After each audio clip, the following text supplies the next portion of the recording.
All right, welcome. As folks are joining us, we're so glad to have everybody today. We're going to get started. It is right at 4 o'clock. We're so excited to have everyone.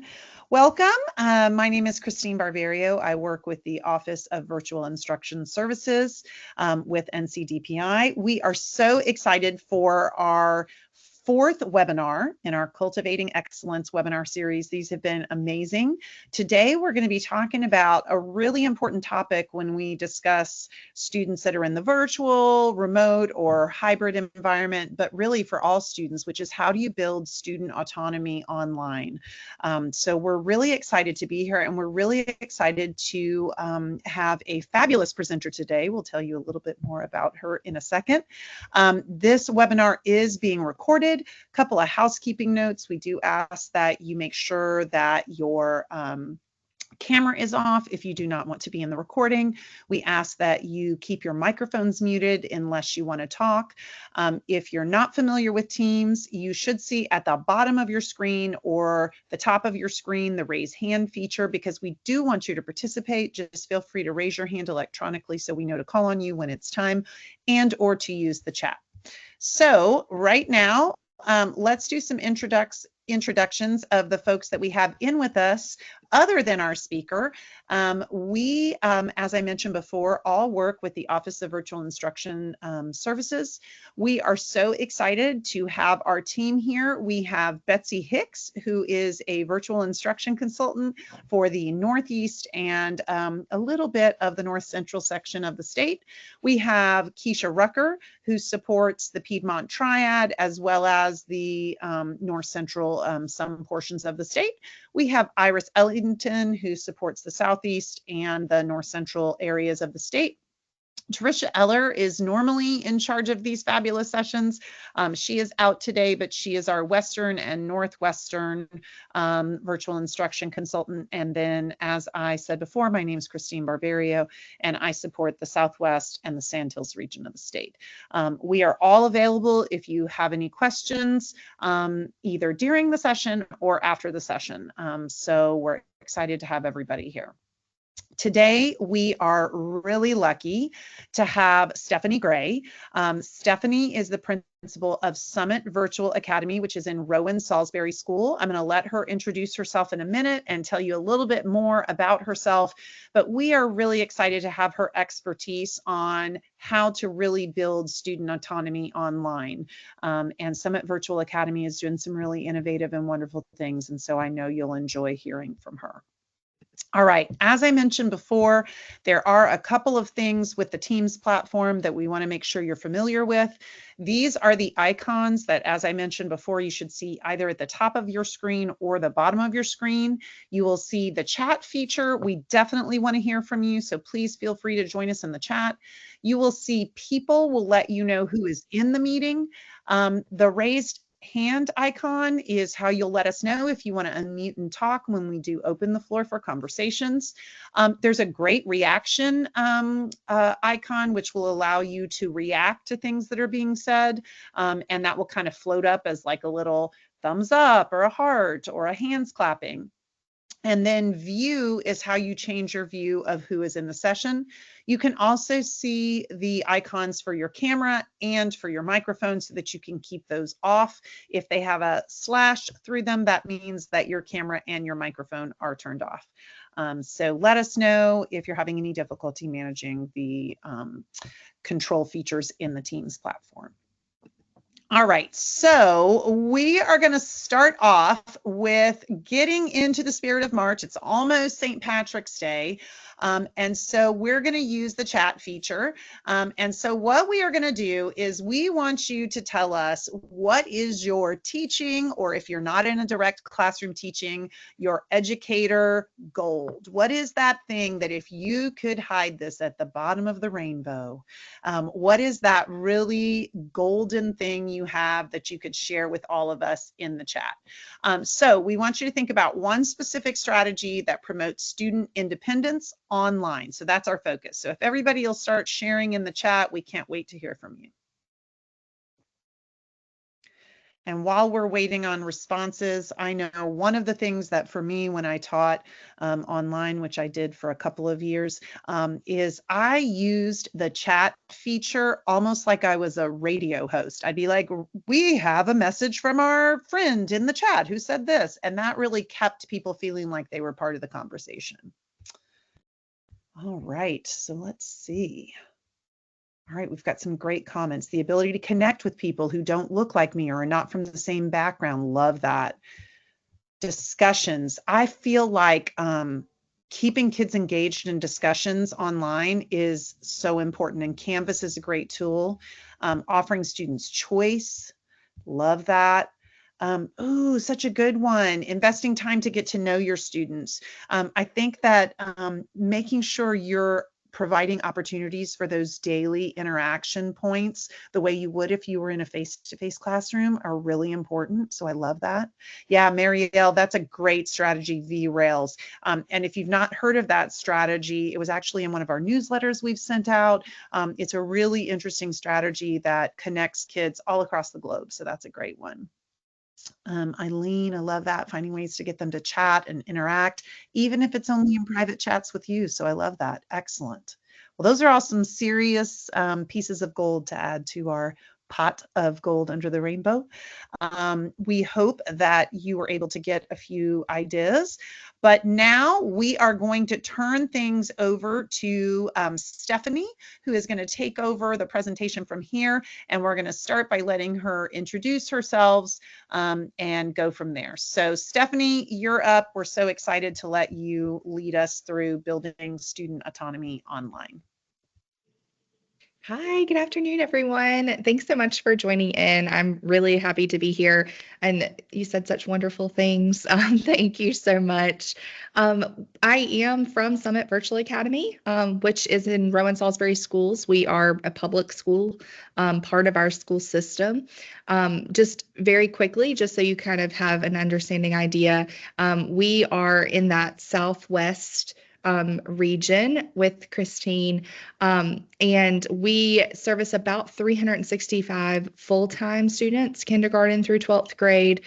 We have our first graduating senior class this year, which we're so excited about. We should be graduating around 39 students at this point. We did open in the pandemic. In 2020 as a K-8 school, and we have brought in high school at this point. Super excited about some of the things that we're doing and impacting students in the Rowan Salisbury area, but then also loving to reach out and speak with other virtual academies, other virtual learning people throughout the state so that we can make this a better experience for everyone, those who are choosing full virtual, hybrids, and all of those wonderful opportunities that our students have for alternative learning options.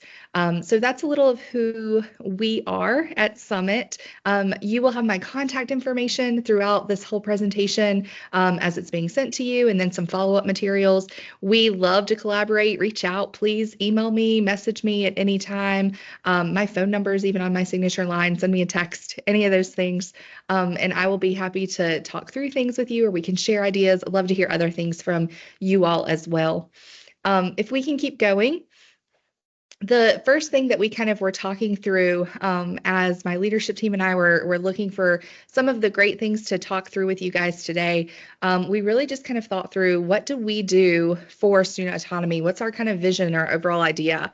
And we really thought through that we just empower students to take control of their educational journey. We try to balance structure with freedom a little bit in that virtual environment, and really kind of overall take that sense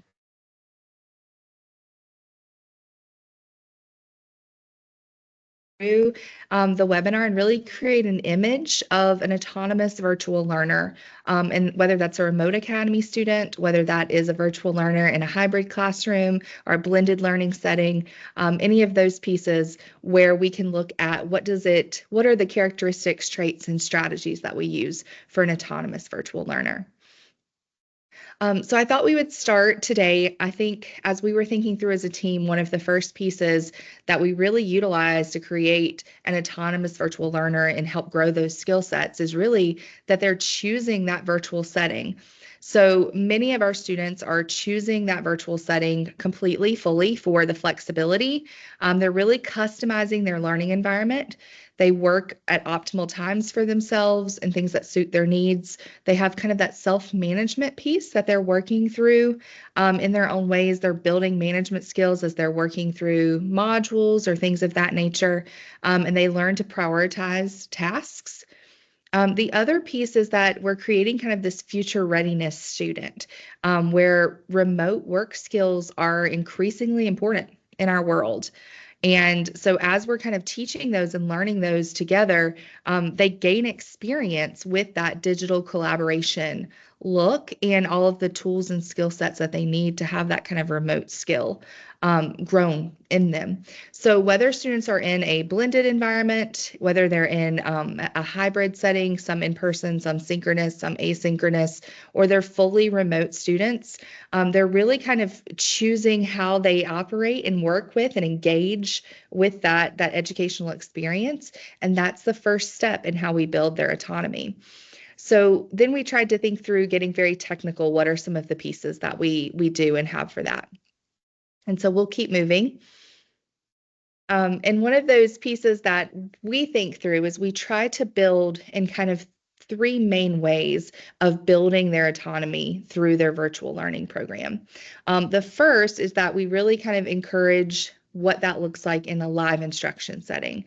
So we try to utilize real-time feedback in live instruction classes, whether that's through reactions that you are utilizing here in Teams. We utilize the Zoom platform as well, and or live there in the chat. And our teachers try to guide discussions and address questions pretty instantly throughout that live synchronous session. And so then we think of it through the asynchronous environment. And they complete asynchronous assignments on their own schedule.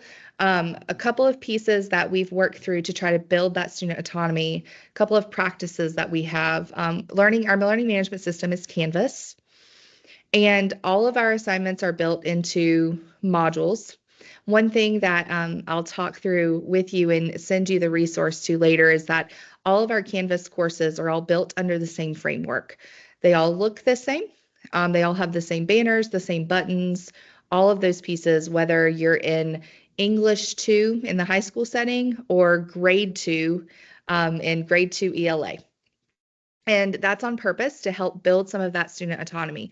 They always know how to direct, how to navigate their learning platform, and they always know how to utilize asynchronous work, where to go, what to do, pretty independently, even from around first grade. And we keep that the same each year, all of those pieces. One of those qualities then is that students are able to really kind of utilize the platform and the learning management system on their own. It makes it a lot easier for them, and they can kind of dive into those topics that they need to, that are either of interest of them or that they need to engage with for their class and their coursework. And then the other piece is that we do have a lot of personal and goal setting activities and guidance for our students. So students set their own learning goals. They track them and they track their own data throughout their educational journey of that year. And then they adjust their strategies and goals each quarter. So a couple of ways that we do this. Each student signs at the beginning of the year as a wellness goal, they sign a contract between their teachers and their school, and they set goals for themselves for the first quarter. And this is just a way for them to kind of begin what we call their digital data notebook. That piece is, we call it their commitment contract. They're committing to themselves and to Summit. And as they work through that, they've set goals for the first quarter. These can be, they do set an academic goal, and they do set a personal goal of sorts. Their personal goal can be something for executive functioning skills. It can be a secondary academic goal, if that's something that they wish, or it could be something even more personal, Many of our younger students have great accolades of wanting to be honor roll students, or wanting to make a certain grade in a course, or even just to get better at a subject. And then, of course, our teachers frequently go back to their commitment contracts and remind students those pieces.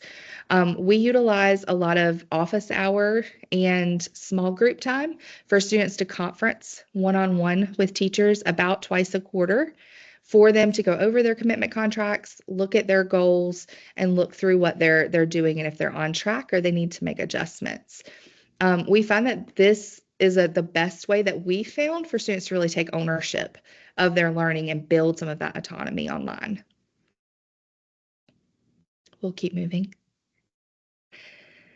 So with that, again, we tried to really work through kind of some of those reflective practices piece that we were giving to students, and then utilize that for ourselves as well.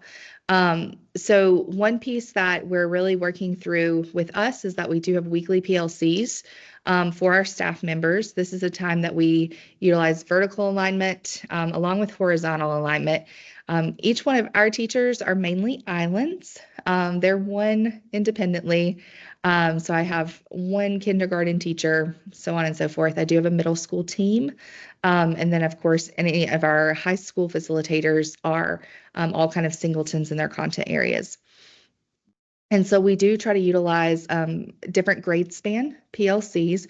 That allows us time to really talk through students and how they're interacting with coursework, how they're interacting in our virtual academy platform. And that allows us to really kind of talk through some of those pieces. How is the student doing? What do we need to adjust? Really looking at sharing strategies and ideas to really help foster what students are utilizing through reflection and how they're interacting with their own learning. The other piece of that is we take time during those PLCs and during those weekly team meetings to really build self-assessments for students. So for example, our middle school team, after each unit, they do a self-assessment to have students evaluate their own understanding. This is great in our ELA and social studies courses. Our students really utilize many times a Likert scale of things such as like 1 to 5 of my understanding. They give their own comments and things of that nature. So that they are able to, I'm so sorry, something popped up on my screen. So that they are able to really build and share those self-reflections with students, with their team and with each other. This has really allowed us to kind of deepen our understanding and make a lot of changes to help grow students in their building autonomy throughout their coursework, and understanding how to be their best successful selves.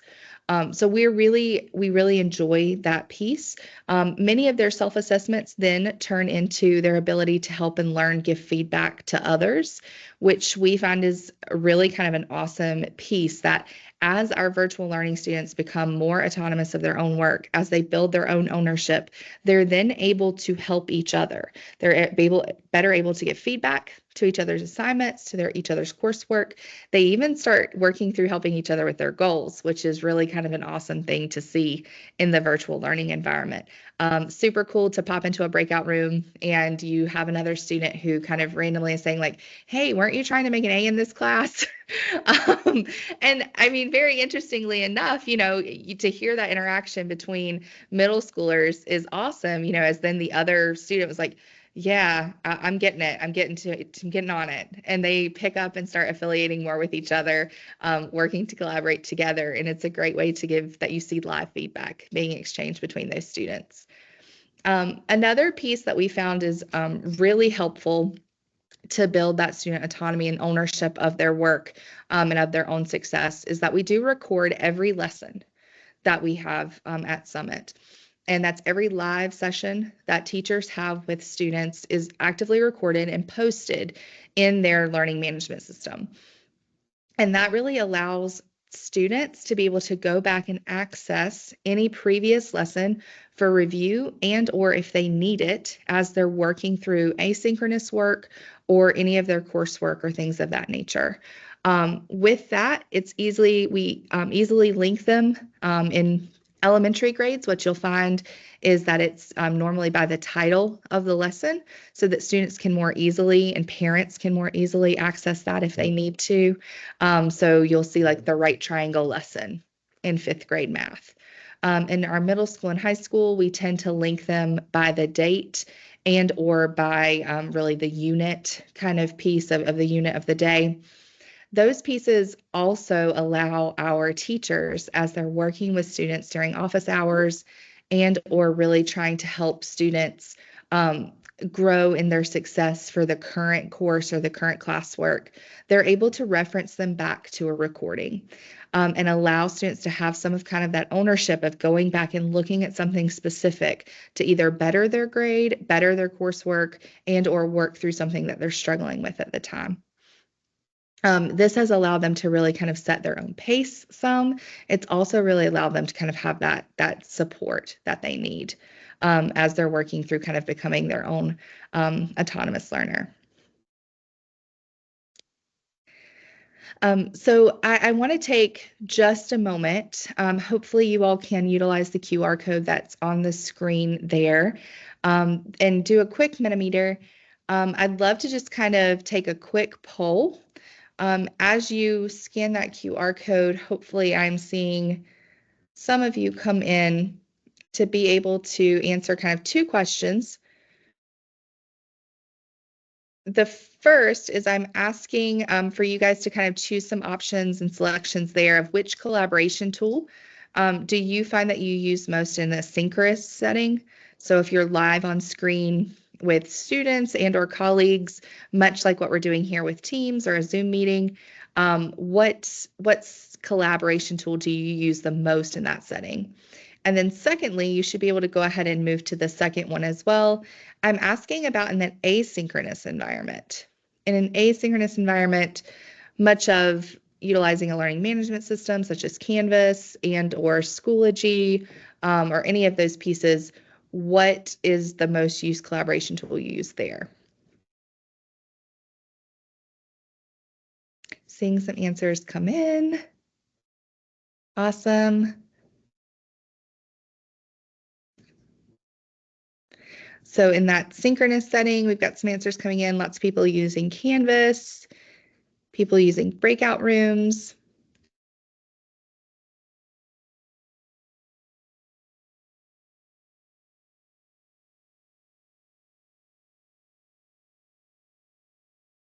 In the second, which is the asynchronous setting, we have those who are utilizing Canvas and Canva. Padlet is being used, discussion boards. Ladies, is there anything being dropped in the chat too? Let's see. Oh, some answers there in the chat. Breakout rooms and discussion boards. Excellent.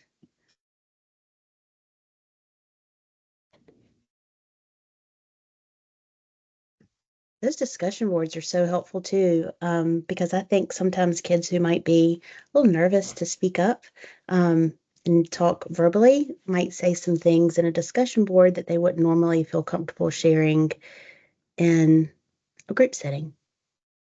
For sure. Yes. Oh, whiteboard chat. That's a great one. Yeah, I So was just going to mention that was in there.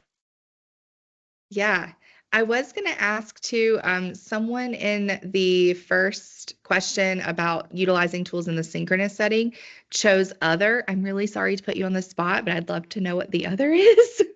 Those are always great ones. What's the other?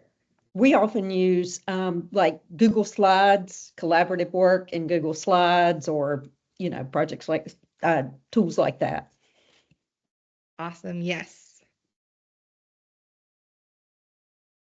Going to give just one more moment just to make sure others.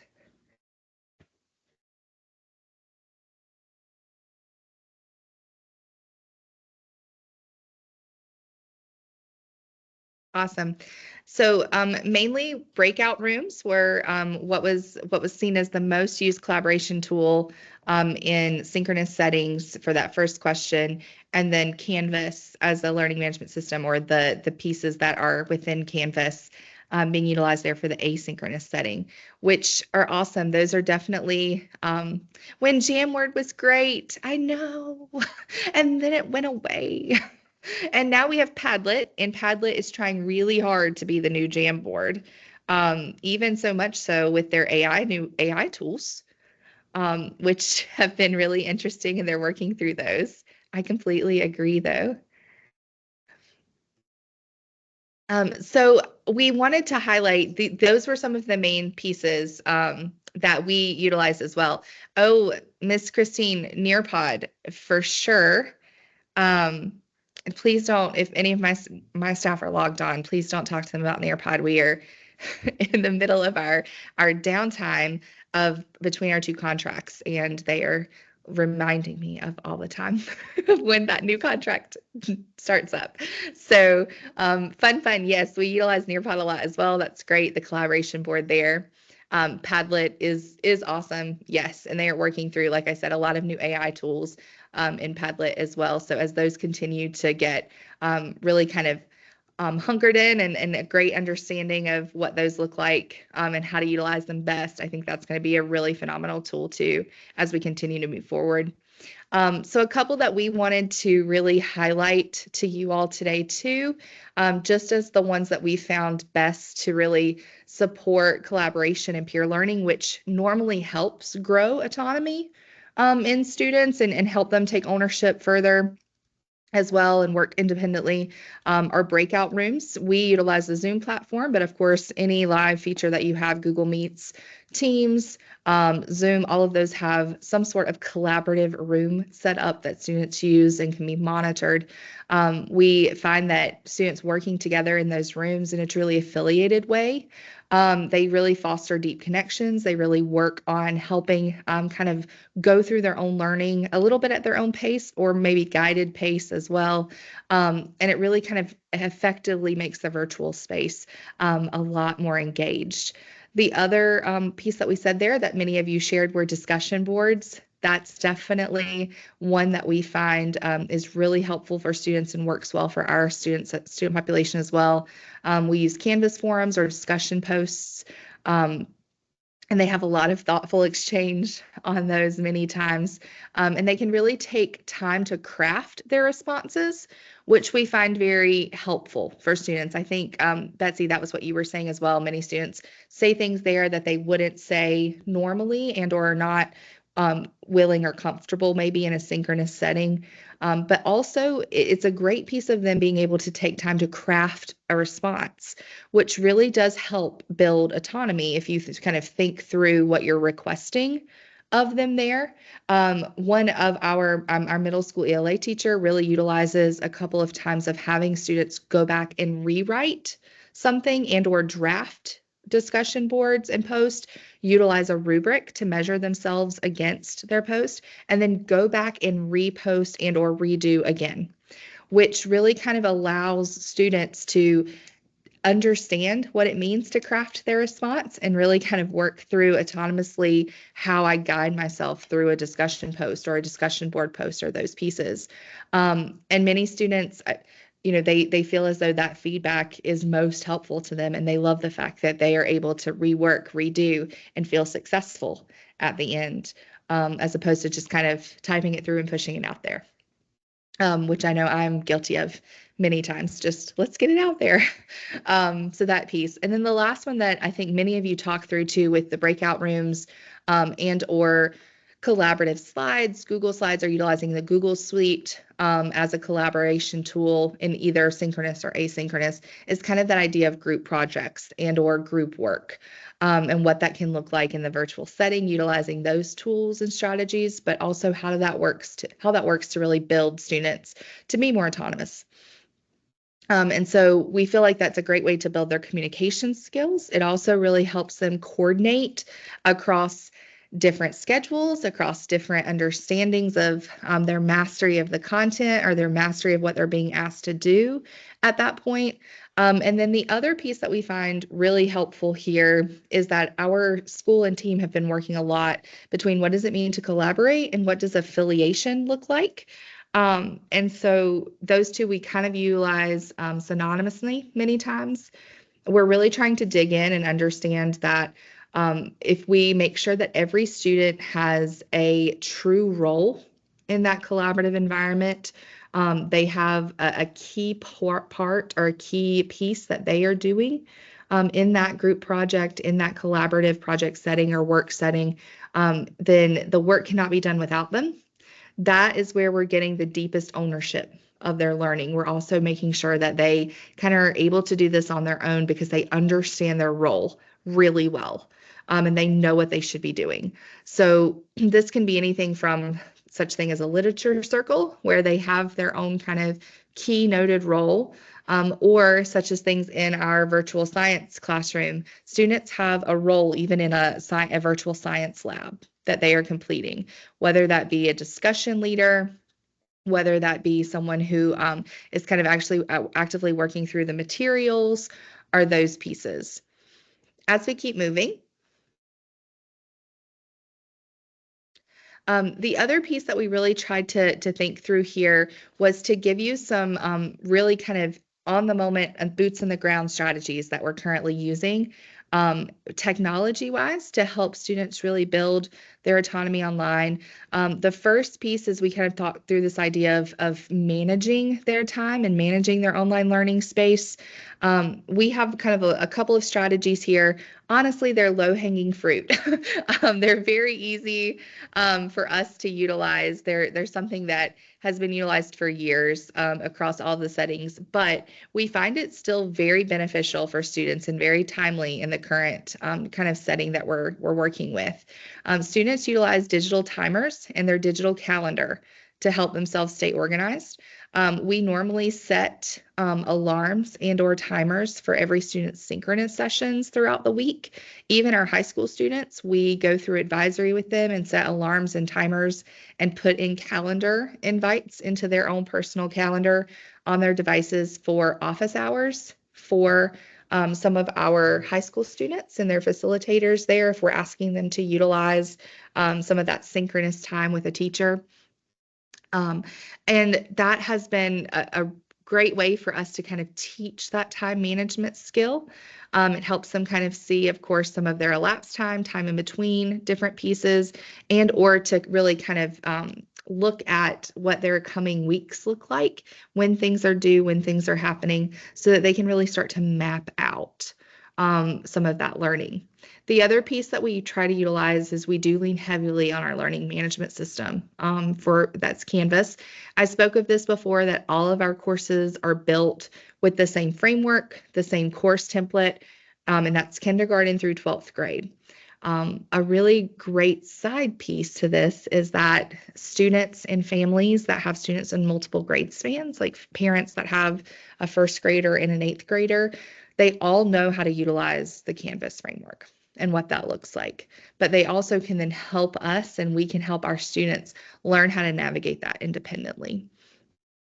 That has been extremely helpful as we've worked through that. And then also, all of their learning is really taking place in that one space. One thing that we are definitely trying to work with our teachers on is making sure that we put everything into Canvas that students need to access. So sometimes it's very hard for students to have to pull up Google over here to the side in their Google Suite. They're also pulling up a Padlet over here behind. They have a YouTube video that they need to go to YouTube to watch this video to do this asynchronous assignment, all of those pieces. One piece that we found that really is helpful for our students to be able to independently navigate and work through in the virtual setting is to give them everything they need in one stop shop, one space. So on that Canvas assignment, in your Canvas resources, those pieces, making sure to have everything linked there. So everything is dropping in. If you can actually post the YouTube video in there, not just link it, that's even better. Those pieces, link your template, your Google template in there so that it's bringing it up directly inside. All of those pieces, that really allows students to better navigate independently their virtual learning. And you're going to find more success rate is what we found, just because students feel as though they're able to successfully work through that. The last piece, which I'm super excited, we'll share all of our resources and some examples with you at the end of our webinar today, is we do utilize a lot of digital tools for our students to really kind of build autonomy. Most of our classes from about third grade all the way through high school utilize digital notebooks for their learning. This is not only housing their own digital data and things of that nature, but it also is a lot of their coursework, their guided notes, things that they're using in synchronous sessions, and all the way down to our orientation handbook is a digital notebook for our families. This has really helped boost our efficiency, but also really helped students. They know where to go back and find things. Everything's kind of there for them in that digital notebook. Those are all linked in Canvas and they work through things, but students don't have to go and search for multiple documents, or this guided note is in Google and then this guided note saved in my files or Adobe, any of those pieces. They're all kind of there together. The other piece is that we do utilize clickable schedules for students. So students aren't typing in Zoom links. They're not typing in codes or going into emails and finding links to their courses or anything of that nature. They have a clickable schedule that we put on their home screen when they go through orientation. It goes to home screen of their device, and they utilize a clickable schedule to click through their day and to get into any synchronous session or class session that they have. And those are really kind of some of the best tools that they can work through and figure out what works for them. I'm going to pause there just for a moment, if that's okay, as we kind of get ready to talk through the last part here. But I wanted to take a moment and just see, is there anything from the chat or anything there that we need to talk through, or anyone wanting to share or collaborate with?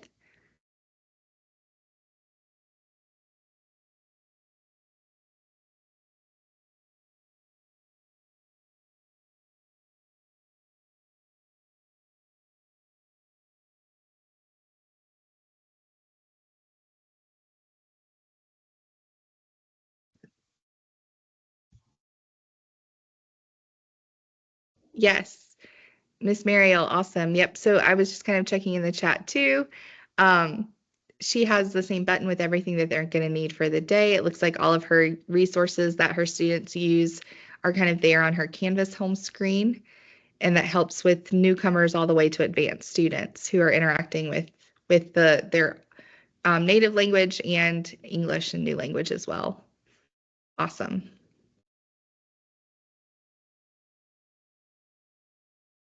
Team, did I miss anything prior to that in the chat? I don't think so. I was trying to look. Okay. Awesome. Thank you. Okay. So just kind of thinking through as we work towards the kind of the end here, we wanted to start thinking through of some of those traits that really build an autonomous learner online and those different virtual settings. So a couple of pieces that we think through is how we utilize rubrics and expectations for students when they really understand what success looks like. That's very important. And so I know a couple of my staff members are here, and I know this is difficult, but many times I ask them to give worked examples and or an example of what success looks like for different assignments. I know that's hard. Sometimes we really worry about students just copying or what that's going to look like. But that really can help a student build autonomy and interact and own their own learning when they have a very clear example or very clear understanding of what is being asked of them, or what the product looks like, what it could look like. So that's one piece that we talk through and think through of helping that. Also, I think someone mentioned earlier, choice in the chat was a great way. That was one of their goals at the end of the rainbow. And that's something that we were hoping to mention to you all today too, is that assignment options that can accommodate different interests, different learning styles, any of those pieces, or they can choose their own topic, can really motivate them. And part of autonomy is kind of a bit of a motivation for students to really feel motivated that they're going to take ownership and work in very independently through some of their own learning. And then another piece that we utilize a lot is this kind of idea of scaffolded or graduated independence online. So of course, a kindergartner is not going to be able to interact in the same way our 7th graders do virtually. So we really kind of work through scaffolding our support and what that looks like and how it can decrease as their confidence and their grade span advance. So kindergarten, many students are, we utilize, of course, Canvas and some Seesaw, as well as platforms there. Students are very much guided through what's expected. They're guided as they turn in assignments, many of those pieces. A lot of our learning coaches or parents help there as well.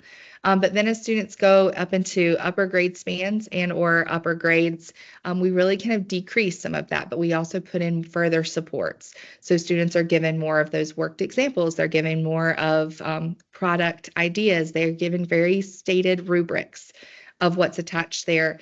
And they are given the option to first grade themselves on the rubric. And then second, they receive their teacher feedback on that rubric as well. And so that's been very helpful. That's just an idea of kind of how we are decreasing that level of scaffolded support so that students become more independent themselves. They're able to check themselves on a certain aspect of a rubric before it ever gets given feedback or gets touched by a teacher. That has been very helpful.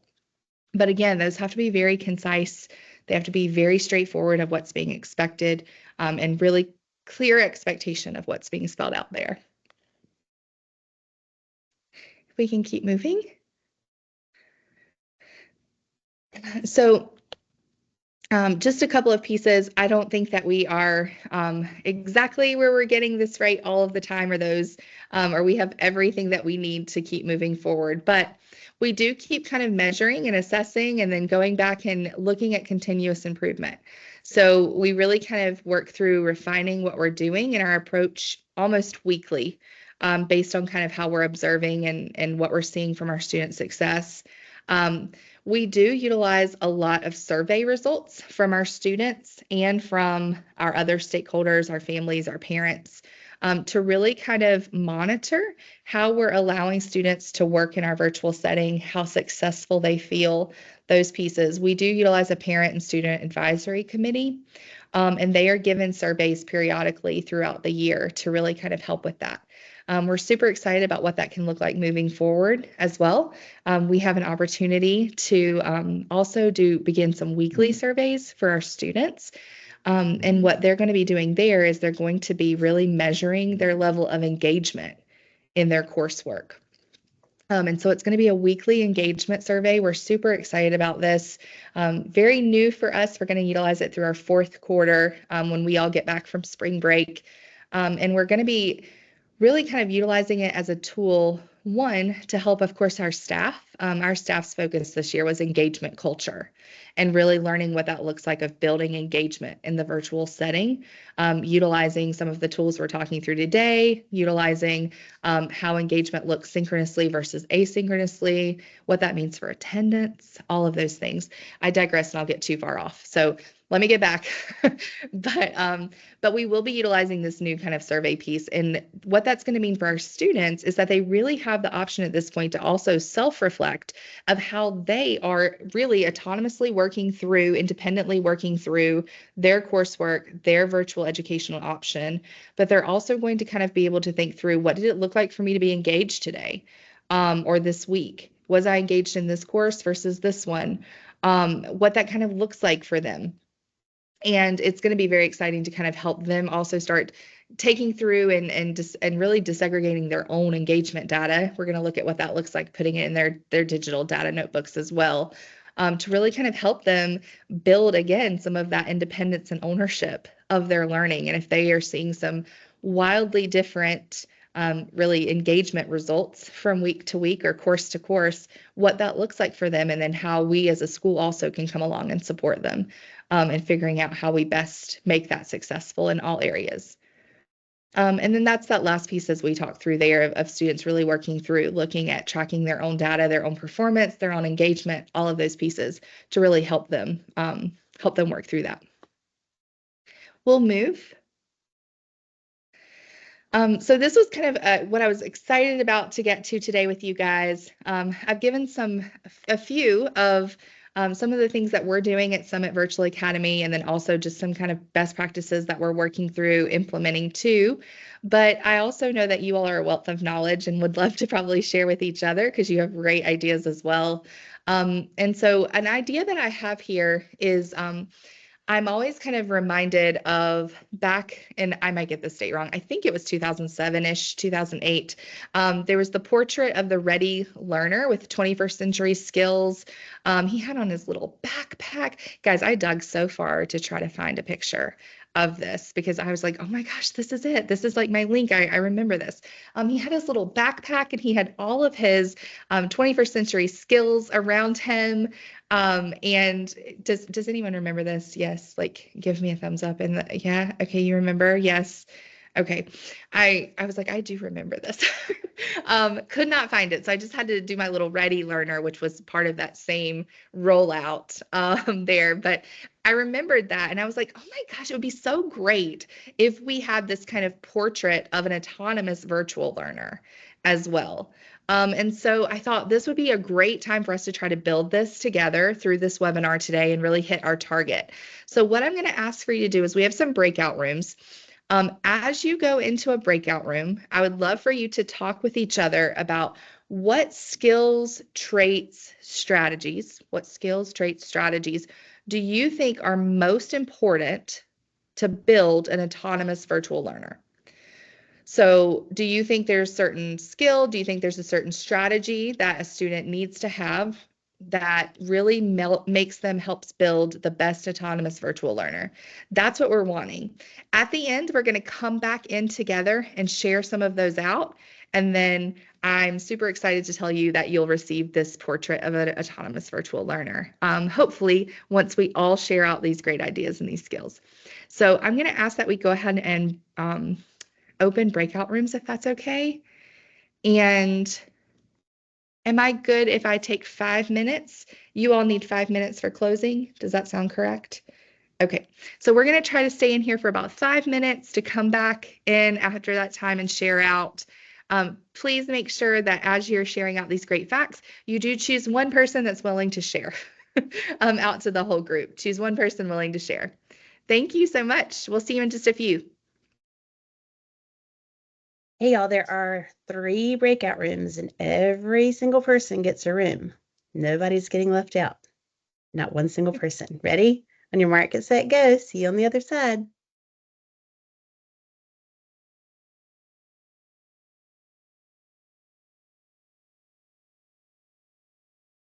Okay, so I want to just take a moment. Hopefully, you guys had some great collaboration and discussion in your breakout room of coming up with a couple of skills or strategies or traits that you really feel are the most important to build an autonomous virtual learner. I did ask that everyone had like at least one person that was kind of willing to share from their room. Miss Betsy, we had 4 rooms. Is that what you said, or 3? 3 rooms. Okay, so I am from 1 room, so I can quickly say my group had a great discussion. We talked about the skill sets of being really self-directed, having either taught or learned organizational skills, and then we talked a lot about motivation and what that looks like, values and motivation as being a real key trait for an autonomous virtual learner. So can I ask one person from each of the other 2 rooms to share with me? Hi, Margaret. I think I see your hand. Yes. Hey, Margaret, share out for me if you don't mind.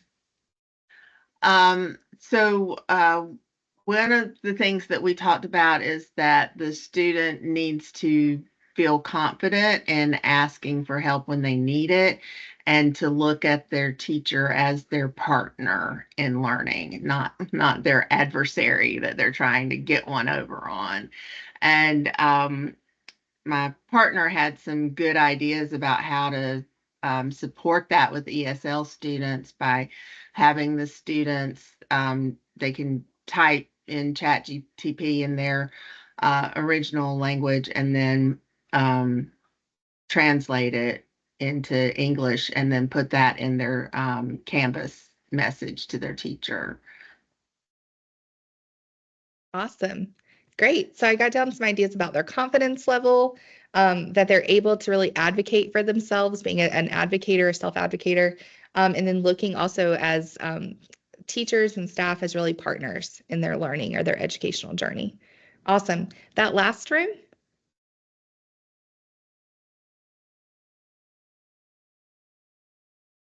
Hey, Miss Linker, you want to share out?